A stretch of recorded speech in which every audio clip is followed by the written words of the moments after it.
The Palestinian presidency has condemned Israel's military escalation in the West Bank, warning of ethnic cleansing and forced displacement.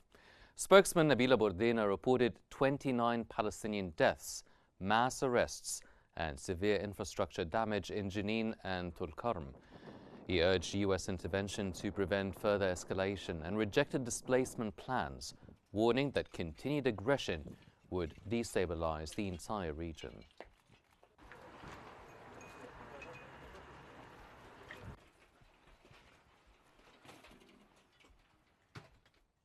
The Palestinian Ministry of Foreign Affairs has welcomed European Union High Representative for Foreign Affairs Kaja Kallas' condemnation of Israel's ban on the United Nations Relief and Works Agency activities.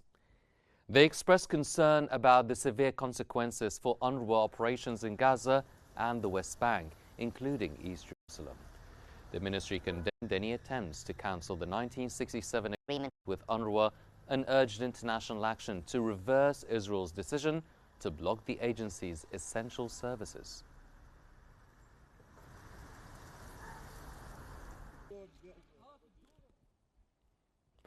The Palestinian Health Ministry has reported 70 deaths in the occupied West Bank since the beginning of the year, mostly in Jenin. The victims include 10 children, 1 woman, and 2 elderly individuals. Israeli occupation forces forcibly displaced hundreds from Jenin and 9,000 from Tulkarm amid heavy attacks.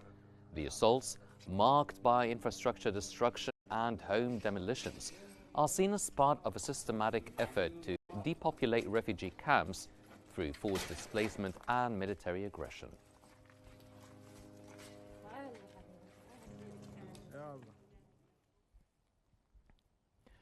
The Council of the Arab League has convened an extraordinary session at the level of permanent representatives, chaired by Yemen, who's presiding over the council. The extraordinary meeting convened at Jordan's request in coordination with Egypt and Palestine, and it addresses the ramifications of the Israeli Knesset's decision to prohibit the operations of the United Nations Relief and Works Agency in the occupied Palestinian territories, including East Jerusalem and Gaza. A resolution rejecting these unlawful Israeli actions is expected to be issued by the end of the session.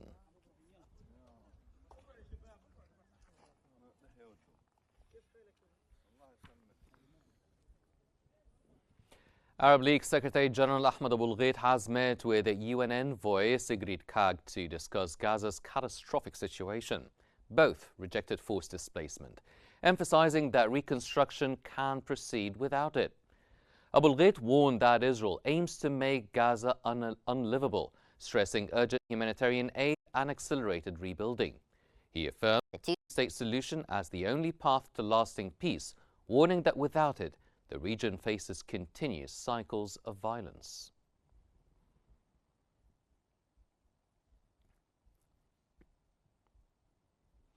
Hamas has emphasized the urgent need for proper shelter, road repairs, water access and humanitarian aid, leading to Gaza's full reconstruction.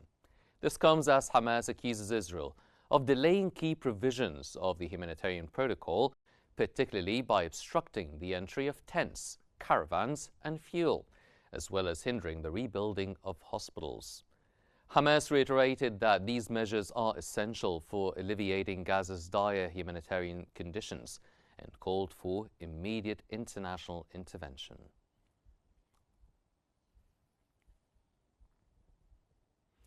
Israeli media has reported that Netanyahu's government seeks to avoid declaring an end to the war while maintaining a long-term ceasefire in the second phase of the deal. That comes as Israeli opposition leader Yair Lapid stated that there are no political obstacles to the second phase of the detainee exchange deal. Lapid mentioned that the exchange deal enjoys significant support from both the Israeli public and Knesset members.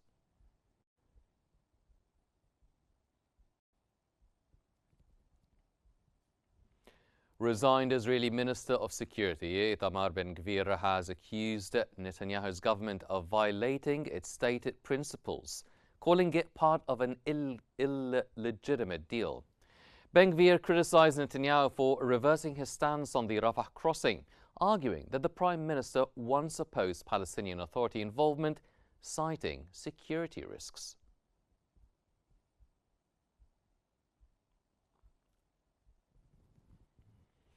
Egyptian Foreign Minister Badr Abdulati has emphasized the importance of sustaining the Gaza ceasefire, ensuring humanitarian aid to the region. This came during a phone call with the European Commission Vice President Kaja Kallas, where they supported reconstruction projects to allow Palestinians to remain on their land.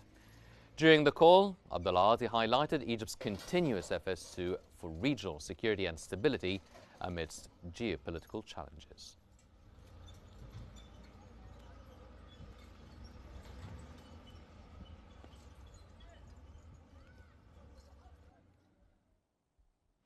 Egyptian Foreign Minister Badr Abdulati has held a phone call with the U.S. Special Envoy to the Middle East, Steve Witkoff, continuing Egypt-U.S. coordination. Abdulati emphasized the need to sustain Gaza's ceasefire, ensure rapid humanitarian aid, and secure a final Israeli-Palestinian settlement under international law. He urged active U.S. involvement in fostering lasting regional peace and stability through full cooperation with the Trump administration.